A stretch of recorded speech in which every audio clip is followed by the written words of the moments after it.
nos habla de un tal Simón. ¿Ya lo tenemos? Ok. Dice: cuando vio Simón que por la imposición de las manos de los apóstoles se daba el Espíritu Santo, les ofreció dinero, diciendo: dadme también a mí este poder, para que cualquiera a quien yo impusiere las manos reciba el Espíritu Santo.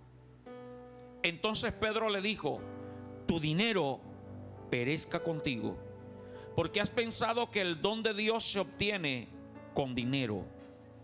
No tienes tu parte ni suerte en este asunto, porque tu corazón no es recto delante de Dios. Arrepiéntete pues. Oiga lo que le dice: arrepiéntete pues de esta tu maldad y ruega a Dios, si quizás te sea perdonado el pensamiento de tu corazón. Que es radical. Porque en hiel de amargura y en prisión de maldad veo que estás. Hay que orar mucho por nuestra familia, porque algunos están en hiel de amargura y en prisión de maldad, de pecado. Y esa es la razón por la cual a veces oramos y oramos, evangelizamos y no pasa nada. Hay que orar a Dios, que Dios tenga misericordia. Sigo leyendo, versículo 24. Respondiendo entonces Simón dijo: rogad vosotros por mí al Señor, para que nada de esto que habéis dicho venga sobre mí. ¿Quién era este Simón? Hay que hacer la aclaración: no era Simón Pedro. Era un mago. La Biblia lo llama mago, pero entendemos que era un brujo, un hechicero, un satanista. Según el versículo 9 del mismo capítulo 8, se dedicaba a hacer magias y hacía grandes cosas como señal. Y la gente, en su ignorancia, versículo 10, creía que este hombre era usado por el poder de Dios. Recuerde que era en Samaria donde estaba. Los samaritanos hacían parte de las 12 tribus de Israel, pero se habían separado y habían adoptado otras costumbres. Adoraban a Baal, a Astarot, a Asera. Tenían sus propios sacerdotes, que ya no eran los sacerdotes de Aarón, descendientes de Aarón. O sea, era gente desviada de la verdad. Pero me llama la atención que aunque estaban alejados de la verdad, para ellos lo que Simón manifestaba era el poder de Dios. Ellos confundieron, ellos creían que los prodigios, la magia, lo que este hombre hacía, tenía procedencia de parte de Dios. Y lamentablemente esto es lo que ocurre cuando la gente tiene un poquito de Dios y un poquito del mundo. Amén. Porque los samaritanos seguían siendo judíos, seguían siendo, israelitas. Ellos tenían un poquito de Dios, pero tenían un poquito de Baal. Tenían un poquito de idolatría. Y el que teme a Dios no debe andar en estas dos aguas, porque la Biblia nos enseña que o somos de Dios o no somos de Dios. Recuerde que el profeta Elías retó al pueblo de Israel y les dijo: ¿hasta cuándo claudicaréis entre dos pensamientos?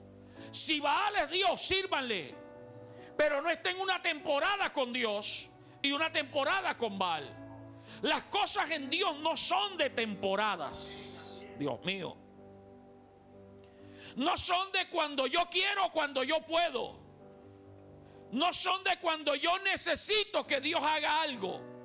Las cosas de Dios tienen que ser para siempre. Amén o no amén.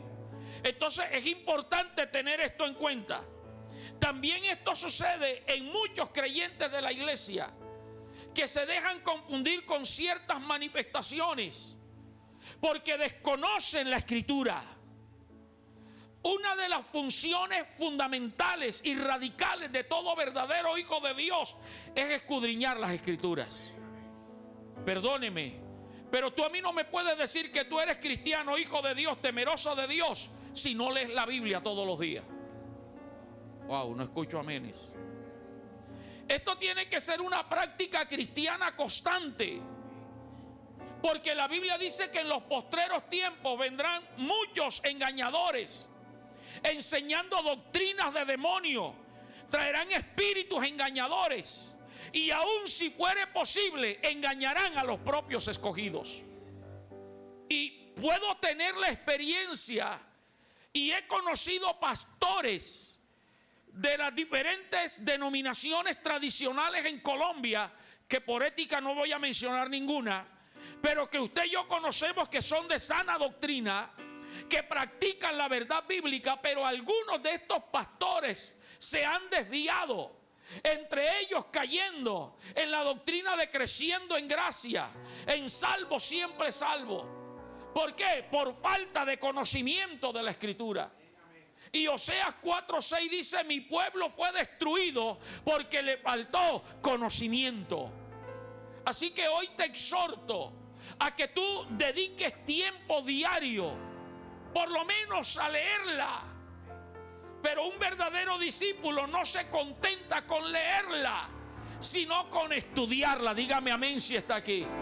Y la Biblia dice en Juan 5:39, escudriñad. Escudriñad, si puedes colocarlo, Juan 5:39. Escudriñad. Ese escudriñad es indagar.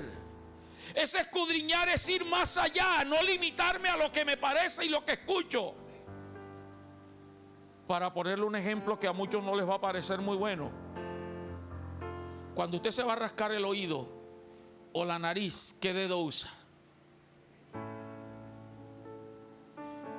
Usted no usa el pulgar.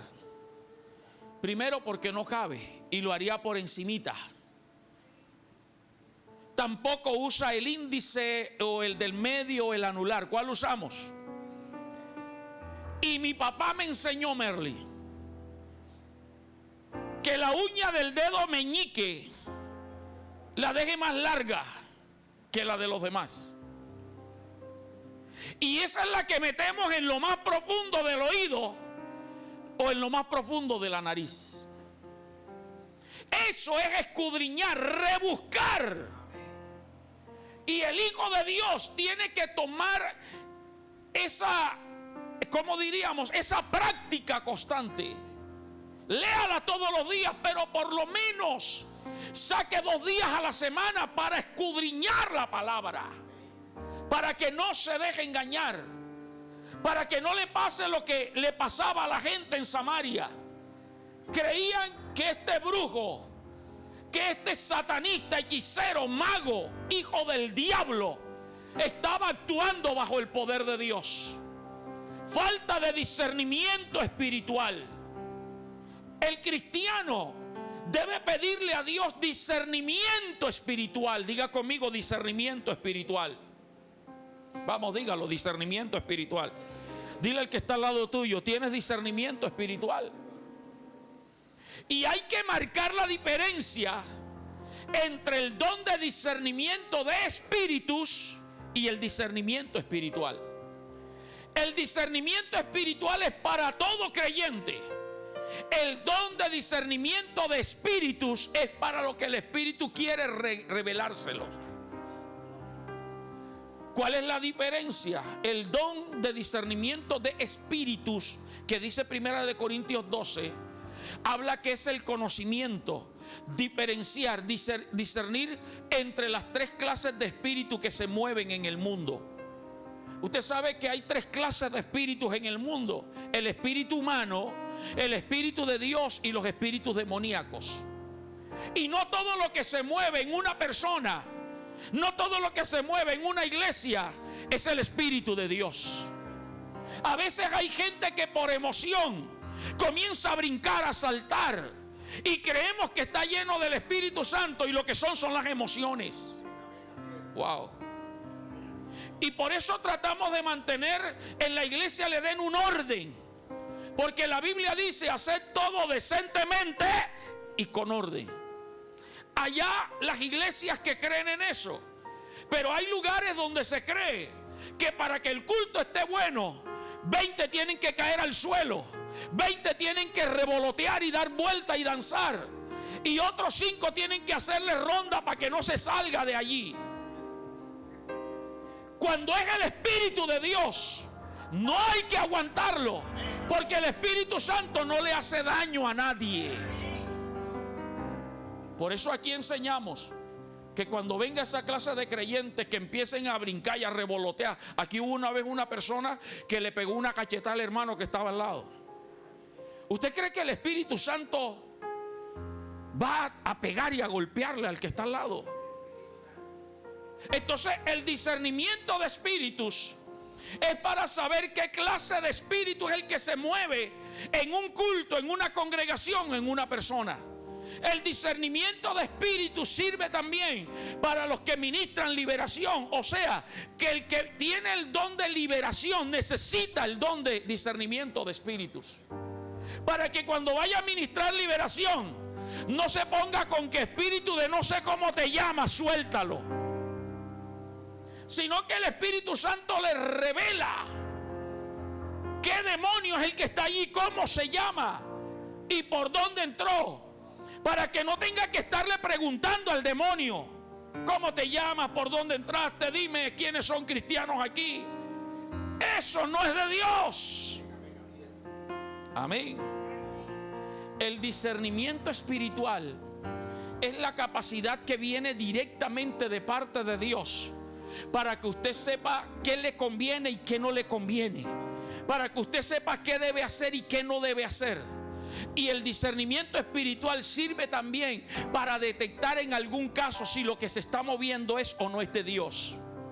No te puede llevar al nombre del demonio, que es el discernimiento o el don de discernimiento de espíritus, pero sí el discernimiento espiritual te puede mostrar con claridad lo que es de Dios y lo que no es de Dios.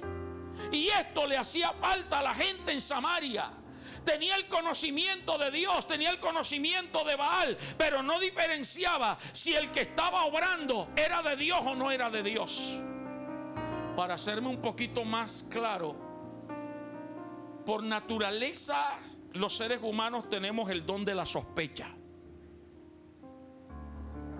Por naturaleza los seres humanos tenemos la malicia indígena. Sobre todo los latinoamericanos que venimos de esa raza, no importa lo blanco que tú te sientas, eres indio. Venimos de esa raza. Tenemos la capacidad de poder discernir. Nos equivocamos muchas veces, sí. Nos equivocamos. Por lo menos tenga el don del presentimiento, pero no a todo le diga amén. Y esto era lo que pasaba con este mago, brujo, hechicero. Porque escúchame, hoy no solamente hay brujos que tienen la Biblia abierta, y seguro usted lo ha escuchado, brujos que hablan de Dios, hechiceros que dicen que Dios es bueno y hablan en nombre de Dios. Te estoy hablando de brujos, de hechiceros, y la gente lo sigue. No, él tenía la Biblia abierta. No, y me mandó a que rezara el Padre Nuestro, me mandó a que rezara 3 Ave María, y la gente cree que Dios está allí, pero Dios no está allí. Pero ojo, también hay predicadores y hay pastores que tienen y son guiados por espíritus engañadores y doctrinas de demonios. Y hay una cantidad de gente dejándose engañar y manipular por estos predicadores, por no tener discernimiento espiritual, por no tener conocimiento de la palabra. Hermano, ya no hay nada nuevo que crear, ya todo está creado. Manifestación de Dios que no esté en la Biblia, échela a un lado. No podemos tomarla como doctrina. El cristiano tiene que ser medido en lo que vive en la vida cristiana. Y esto estaba pasando allí en Samaria. El versículo 12 y 13 del mismo capítulo nos dice que Felipe se convirtió al cristianismo. Ponlo, por favor. Dice: pero cuando creyeron a Felipe, que anunciaba el evangelio del reino de Dios y el nombre de Jesucristo, se bautizaban hombres y mujeres, porque oían a Felipe. Ahora te hablo de Felipe. También creyó, ¿quién? Simón mismo, habiéndose ¿qué? Se bautizó, creyó, se bautizó y andaba al lado de Felipe. En otras palabras, aparentemente lo estaba discipulando Felipe. Pero ¿qué clase de cristiano era este? Ahorita te hablo de esa conversión. Pero te hablo quién era Felipe. ¿Qué clase de conversión la de Simón? Ahora te hablo de ella. Felipe fue uno de los 7 diáconos que habla Hechos capítulo 6. Y la Biblia, para diferenciarlo del Felipe apóstol, a este lo llama el evangelista. Gloria al Señor. Este Felipe fue uno de los primeros cristianos que salió de la ciudad santa de Jerusalén a predicar el evangelio a otras ciudades, aún a los enemigos, a los samaritanos. Este Felipe fue uno de los primeros que entendió y cumplió la orden de Jesús en Hechos 1:8. Recibiréis poder cuando haya venido sobre vosotros el Espíritu Santo, y me seréis testigos. ¿Dónde? En Jerusalén, que era donde estaban; en Judea, que era el país; en Samaria, las otras 10 tribus y la capital. Y luego dice, y hasta lo último de la tierra. Yo creo que hay mucha gente en las iglesias que le falta entender este versículo de Hechos 1:8. Tienen al Espíritu Santo, pero se mantienen en la casa y en el templo. Y si tú te preguntabas, ¿por qué tanta dificultad? ¿Por qué la enfermedad? ¿Por qué la crisis financiera? ¿Por qué el problema familiar? Hoy te voy a dar la respuesta. Es porque Dios te está provocando para que por una enfermedad vayas al médico, y en el médico te reúnas con los pacientes y les hables de Cristo. Dios te está dando la crisis financiera para que cuando vayas con 10,000 pesos a la tienda y los demás estén hablando de que la plata no alcanza, tú puedas decirle, yo tengo 10, pero tengo un Dios que multiplica los 10. Pero nos hemos quedado encerrados. ¿Por qué te digo esto con propiedad? Porque Dios tuvo que permitir la persecución de la iglesia.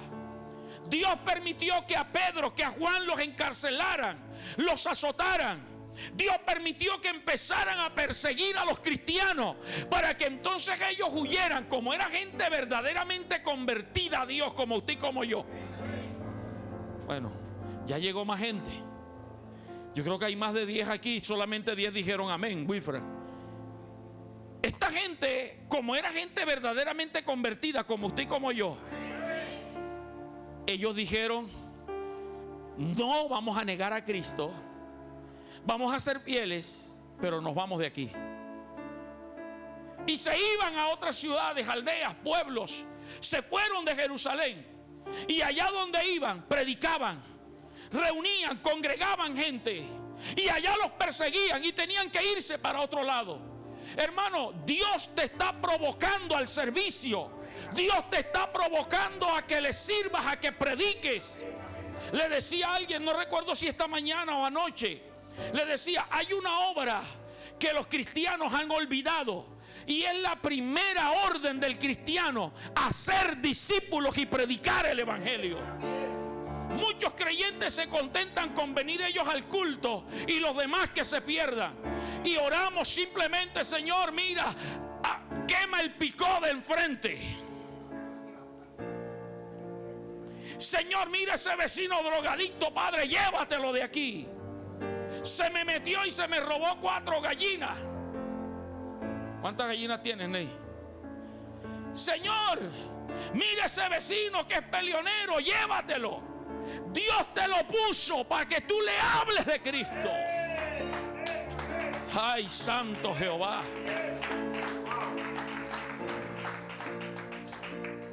Felipe fue el primero, uno de los primeros que salió a predicar.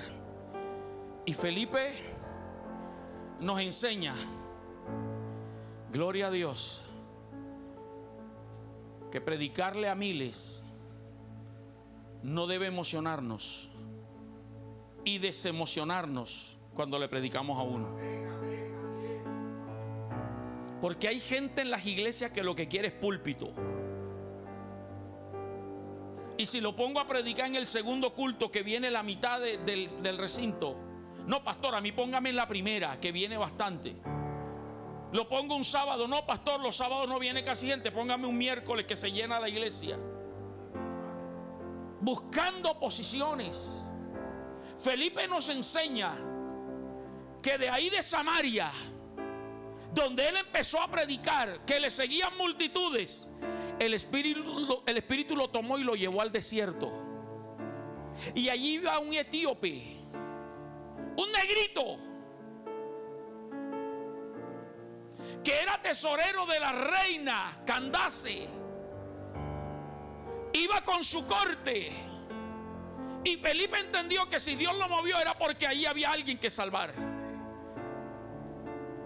Y Felipe se pegó al carruaje y a la caravana que iba, y oyó al etíope que iba leyendo un texto bíblico de Isaías. Y Felipe aprovechó la oportunidad, porque el cristiano tiene que aprovechar la oportunidad. Se lo voy a repetir: el cristiano tiene que aprovechar la oportunidad. Yo siempre he hecho la cascarita. Voy en el ascensor del edificio. Buenas, ¿cómo está? Bendecido. ¿Y usted cómo está? Tan pronto me da la papaya, se la parto. Enfermo, Dios te puede sanar. Donde quiera que voy, aprovecho la oportunidad. Y Felipe se acercó y lo oyó. Y Felipe supo cómo metérsele. Felipe le dijo: ¿entiendes lo que lees? Él dijo: no tengo quien me explique. Y Felipe le dijo: yo te puedo explicar. ¿Y qué cree que hizo el etíope? Súbete al carro. Hay gente que quiere que Dios lo lleve en alto, que lo ponga en eminencia, pero no entiende que a veces hay que caminar. Se la dejo ahí. Felipe se ganó a ese etíope, y se fue el etíope bautizado y discipulado. ¿Y usted cree que ese etíope se quedó solo él con el evangelio? Seguro allá predicó. Porque hay cosas, One, Orlidi, Merli, que parece que no dieran resultado. La Biblia dice que nuestro trabajo en el Señor no es en vano. Todo lo que usted haga para Dios va a dar su fruto en su momento. Este era el Felipe que estaba predicando en Samaria, que bautizó al etíope, que bautizó a este Simón el mago. Y escúchame, levánteme la mano todos los que están aquí. Esto es para todos. Felipe es la fiel muestra, óigame bien, que cualquier cristiano puede ser usado por Dios. Usted no necesita ser un apóstol, un profeta, un evangelista, un pastor o un maestro. Usted no necesita hacer un curso teológico, estudiar teología 4 o 5 años. Es necesario. Es bueno para los que tenemos llamado. Yo los he hecho. Yo he hecho estudios teológicos, he estudiado no solo en el Instituto Bíblico, en las universidades he estudiado hebreo, me he preparado, me he capacitado, pero como dijo Pablo, todo eso lo tengo por basura, porque la sabiduría viene de Dios. Pero usted no necesita nada de eso para hablarle a otros de Cristo y para que Dios te use, para que Dios empiece a manifestarse a través de ti. ¿Quién era este Felipe? Le repito, alguien consagrado, alguien que oraba, alguien que ayunaba. Nadie dice amén. Alguien temeroso de Dios, que era, Jorman, insignificante para la congregación. Pero un día Dios presentó una necesidad. Porque Dios es el que sabe cuándo y cómo. Dígame amén. Dios es el que sabe cuándo y cómo. Se armó una pelotera en la iglesia primitiva. Así que tenga claro, a veces Dios permite, pastores, la pelotera en la iglesia para que se manifiesten algunas cosas. ¿Cuál fue la pelotera? Tenían la costumbre de sustentar a las viudas que realmente eran viudas. Porque habían algunas sinvergüenzas, viudas, pero echaban canitas al aire. Por eso Pablo pone en orden eso. las viudas que en verdad lo son y que son mayores, que son ancianas, pero esas viudas jóvenes que andan maquillándose,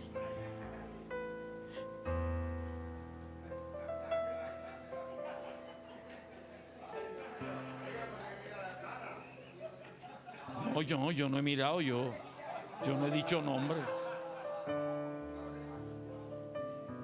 ¿Cómo, pastor? Mayores de 60 años que ya dicen no más hombre. Aprendí del primero, no quiero el segundo. Pablo pone en orden. Pero ahí tenían la costumbre, tanto las judías como las extranjeras la sustentaban. Y usted sabe que el diablo se mete por donde le den la oportunidad. Dios permitió que el diablo se metiera y entonces empezó la discusión. Claro, la rosca como en todo. Como ustedes son judíos, ustedes le dan más comida y más mercado a las viudas judías y a las griegas las dejan afuera. Y fueron donde Pedro. Mire, hermano, hay cosas que nosotros podemos solucionar. Pedro organiza un comedor, arregla el asunto. Y Pedro le dijo: mire, mi función es predicar y orar, más nada. Los pastores no estamos para servir comida. Hay pastores que quieren ser toderos, pastores que son soy la hermananí. Soy la que barre, soy la que abre el templo, soy la que canta, soy la que predica, soy la que hace esto. Hermano, para eso oremos a Dios, que Dios nos revele. Pedro le dice: escojan de entre ustedes a 7 varones que se ocupen de esto. Pero 7 varones de buen testimonio, 7 varones que tengan fe. Porque hay gente de buen testimonio que ama a Dios pero no tiene fe. El que tiene fe ve el poquito de comida y dice: Padre, en el nombre de Jesús, multiplica. Los que no tienen fe ven el poquito de arroz: ay, Dios mío, mañana comeremos una torta para mí, una para mi hijo y nos dejaremos morir después. Escojan gente de buen testimonio, llenos de fe, de sabiduría, porque todo en Dios se necesita sabiduría. Porque en la obra de Dios nos toca soportar a toda clase de personas. Y usted recuerda el intensivo. Están los guerreros y están los consagrados. Y el líder tiene que saber que no todos van a caminar de la misma forma. Escójanlos entonces con sabiduría, pero también llenos del Espíritu Santo. Y comenzaron a orar. Y el Espíritu Santo dijo a Nicanor, a Esteban y dijo a Felipe. Alguien desconocido, alguien que nadie tenía en cuenta. Por eso hoy te digo, hermano, no te sientas mal si los pastores o líderes no te toman en cuenta. Hay alguien que te está observando desde el cielo y en su momento va a decir: escójanme a fulano, escójanme a sultano. Y si el pastor no te escoge, el Espíritu te va a tomar y te va a llevar al desierto donde haya un etíope y te lo vas a ganar para Cristo. Así que escúchame, iglesia.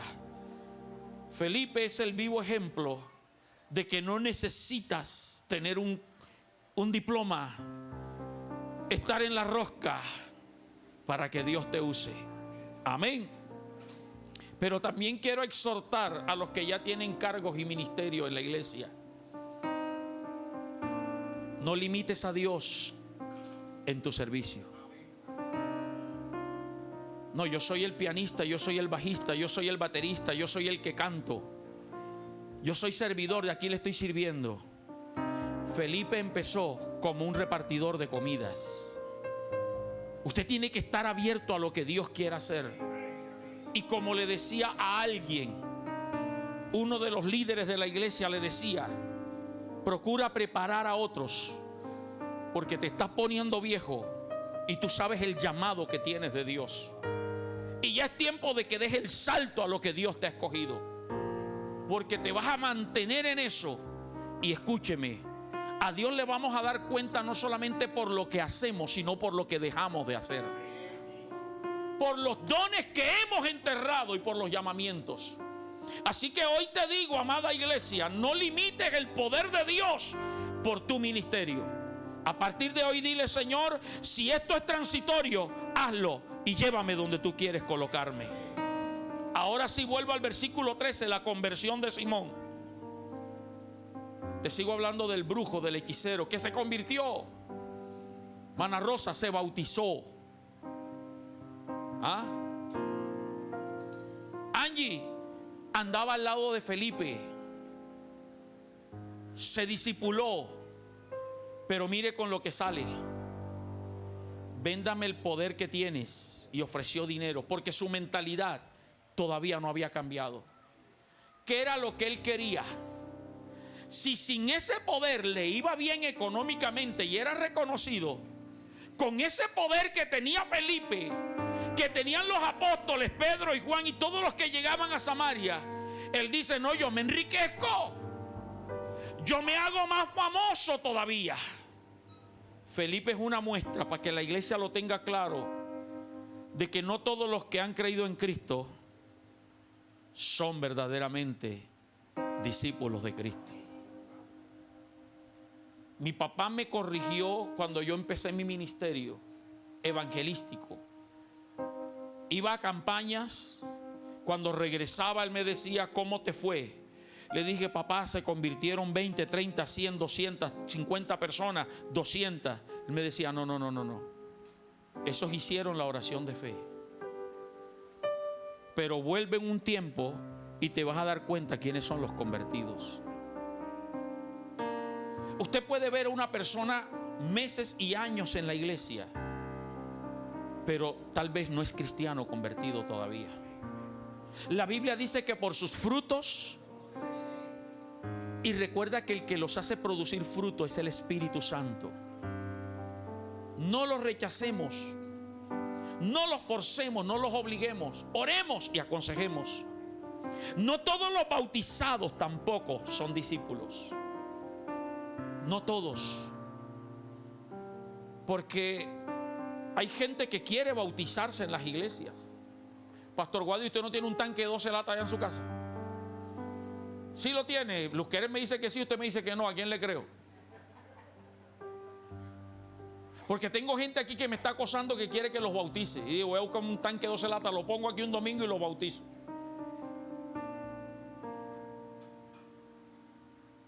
Gente que recibe la consolidación, Wilfran, el discipulado, Cristóbal, las clases bautismales, quiere bautizarse y los bautizamos. Porque yo no puedo oponerme al deseo de alguien.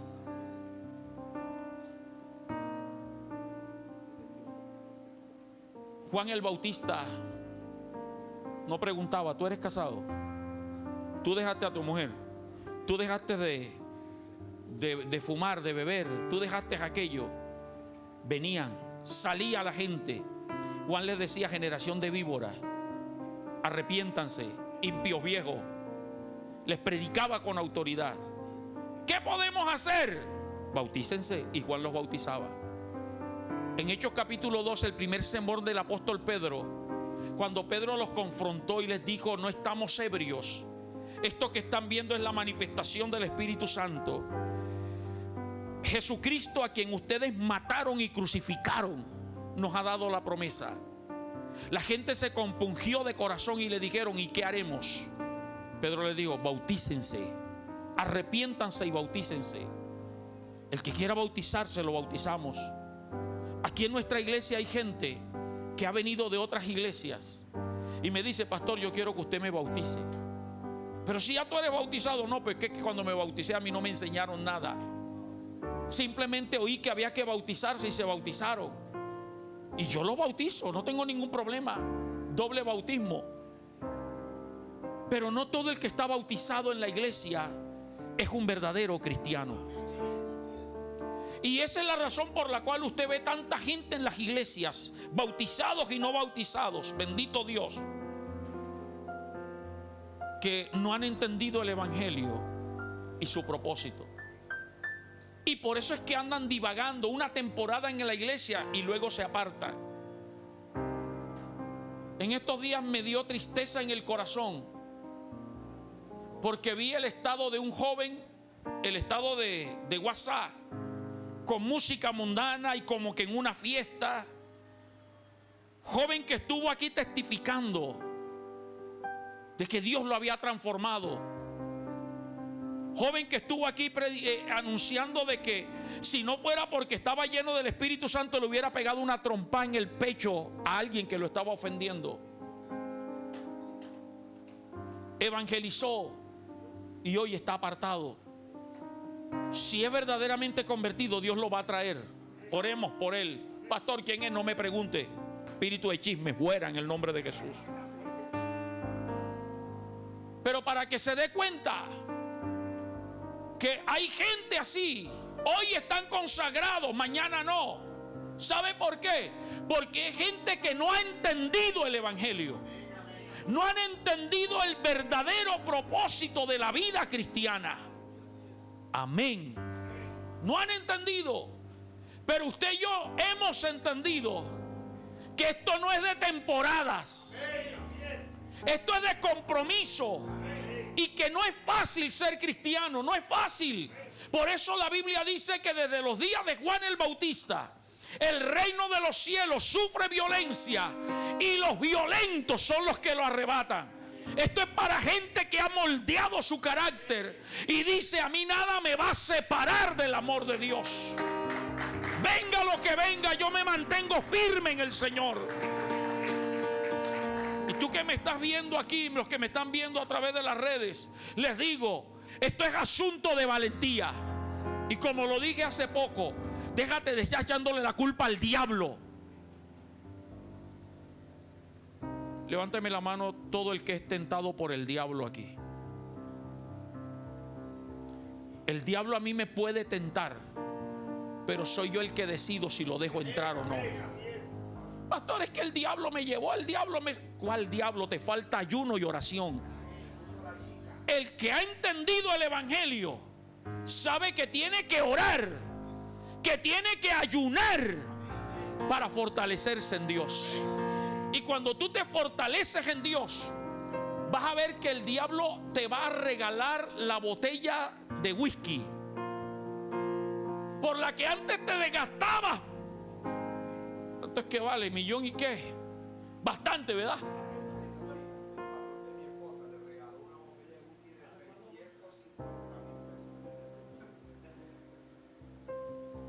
Lo que antes te costaba, ahora te la van a regalar.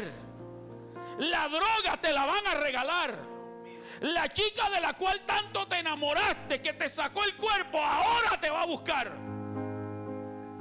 Si tú estás lleno de Dios, tú vas a rechazar todo eso.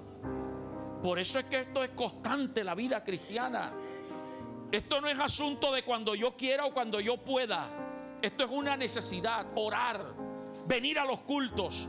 ¿Por qué? Porque tú has entendido que si te dejas seducir por los placeres del mundo, vas a terminar en el infierno y condenado. Pero necesitamos entender eso. Es por eso que vemos muchos cristianos equivocados en el camino. Vemos muchos pastores y predicadores buscando poder y posición para su propio beneficio y reconocimiento. Y por eso vemos muchos creyentes en nuestras iglesias que mantienen pecando. Y cuando te hablo de pecado, no solo te hablo de adulterio y fornicación, sino de mentira. Creyentes mintiendo, creyentes diciendo palabras obscenas. Pero voy a terminar, que parece que esa parte no les gusta. Lo tercero que extraigo de esta historia es que usted y yo necesitamos ser ministrados para recibir al Espíritu Santo. Vaya conmigo al versículo 14. Necesitamos que nos oren para recibir. Hablo de los que no lo han recibido, porque es que hay gente en las iglesias que no ha recibido al Espíritu Santo. Y ahora te explico eso. Te doy la base bíblica. Cuando los apóstoles que estaban en Jerusalén oyeron, ¿qué oyeron? que en Samaria los extranjeros habían recibido la palabra de Dios, enviaron allá a Pedro y a Juan, los cuales, habiendo venido, oraron por ellos para que ¿qué?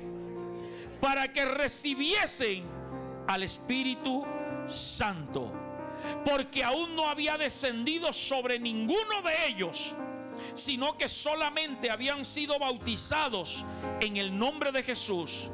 Entonces les imponían las manos y recibían el Espíritu Santo.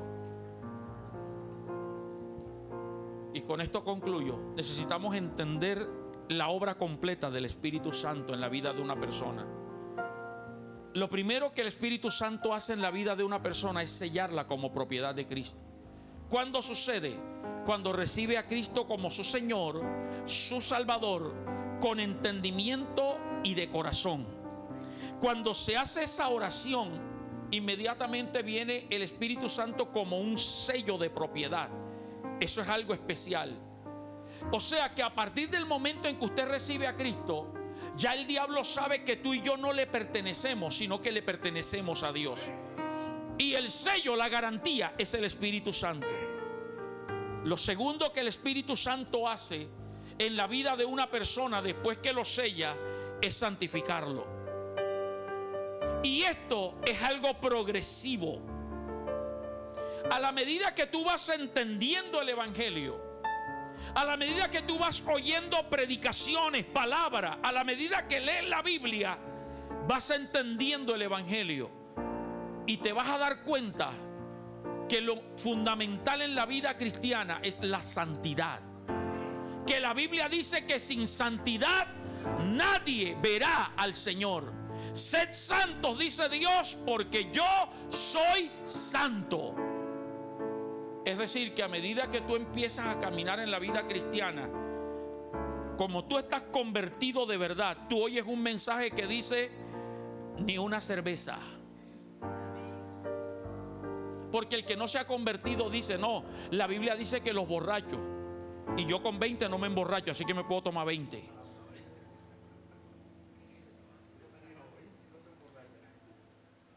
Una. La Biblia no dice que una, y es para la calor. Es para cambiar billete, pastor. Usted no entiende. A mí eso no me hace efecto, ni me pone alegre siquiera. Yo me la tomo para la calor. La Biblia dice que un poquito de levadura leuda toda la masa. La Biblia dice: todo me es lícito, pero no todo me conviene. Y como oía un predicador en estos días decir, la cerveza es alimento. Mi hijo decía en estos días que veía gente tomando, me decía: papi, qué locura la de esa gente. Se gastan miles de pesos allí y después terminan orinándolo. Porque ahí es donde termina el borracho, el que toma cerveza, orinando y botando la plata. Y entonces nos critican a nosotros porque traemos diezmo y ofrenda. Ellos se la llevan al de la tienda, al cachaco, a la whiskería, a cualquier lugar, a la discoteca. Entonces tú oyes textos que dicen: ni una, pastores, pero es que me llama y me busca, y cuando siento el olor. Cuando tú tienes al Espíritu Santo activo en oración y en búsqueda, el Espíritu Santo te va quitando esos olores y tú te haces fuerte. El Espíritu Santo te va haciendo entender que no tienes que dejarte seducir por hombres y mujeres impíos e impías, que tienes que guardarte, y tú te vas separando. Mire que esto es progresivo. Esto no es que tú eres santo y ya. La Biblia sí dice ser perfectos como vuestro Padre que está en los cielos es perfecto, pero la perfección también es progresiva. Si usted me dice que ya usted es santo y es perfecto, yo lo mando para el cielo enseguida. ¿Qué haces aquí? Si ni el mismo apóstol Pablo. Oiga, yo quisiera esas experiencias de Pablo. Pablo dijo: yo mi evangelio no lo recibí de hombre, lo recibí directamente del cielo. Y él dice: conozco un hombre, hablando del mismo, Si en el espíritu no sé, si en el cuerpo no sé, pero fue arrebatado hasta el tercer cielo. Y allá se le revelaron cosas que no le son permitidas expresarlas. Pablo vio cosas que no están escritas en la Biblia y que no pudo decirlas porque Dios le dijo: guárdalas. Para llegar a ese nivel se necesita ser super, ultra, mega, archi espiritual. Pero ese mismo Pablo dice: el pecado que mora en mí, el bien que quiero hacer no hago. Hablando de él mismo, es una lucha. Pablo habla de las dificultades que tiene él. El hecho de que Dios te use, que tengas dones, que hagas milagros, sanidades, liberaciones, no quiere decir que eres perfecto. Si no, pregúntale a los Corintios, una iglesia llena de la manifestación de Dios y de los dones espirituales. A esos Pablo les dice: ustedes son carnales todavía. Tengo que hablarles como niños porque no están preparados para comer vianda sino lechecita todavía. Entonces, lo segundo que el Espíritu Santo hace en la vida del cristiano es empezar a santificarlo. Y después de esto, usted necesita que se le imponga la mano y que se le ministre para que se active algo dentro de usted. Porque ya tienes al Espíritu Santo, pero no se ha activado. ¿Qué se activa? Número uno, las manifestaciones espirituales. El hablar en lengua. Búscame por favor el capítulo 19 de Hechos, versículo 6. El Espíritu Santo está en ti, pero si no hablas en lengua necesitas imposición de mano para que se active lo que está dentro de ti. Dice la Escritura: y habiéndoles impuesto Pablo las manos, vino sobre ellos el Espíritu Santo y hablaban en lenguas. ¿Y qué? Está hablando de gente que ya era cristiana.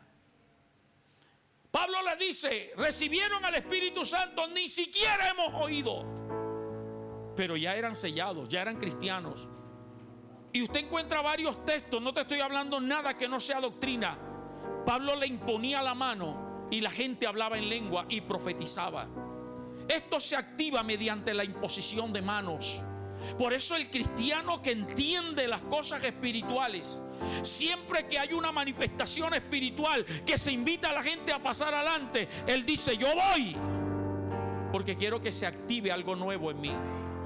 Si estás anhelando el hablar en lengua, yo creo que hoy es el día que se active dentro de ti la presencia del Espíritu de Dios. Pero no solamente el hablar en lengua, sino sentir su presencia de muchas maneras. Los que ya somos maduros y conocemos el camino espiritual, Pastora Ena, en nuestra casa oramos y nos estremecemos y lloramos sin que nadie nos ponga la mano. Pero la gran mayoría de la gente de nuestras iglesias solo siente a Dios en los cultos. La gran mayoría. Cuando se les pone la mano empiezan a temblar. Hay algunos que no los hemos tocado cuando ya caen. Hay algunos que con ponerle la mano empiezan a saltar y a brincar. Gloria a Dios. No estoy diciendo que eso no sea de Dios. Es de Dios, porque cada uno sabe lo que siente. Y si no, los pastores, los predicadores no impusiéramos mano.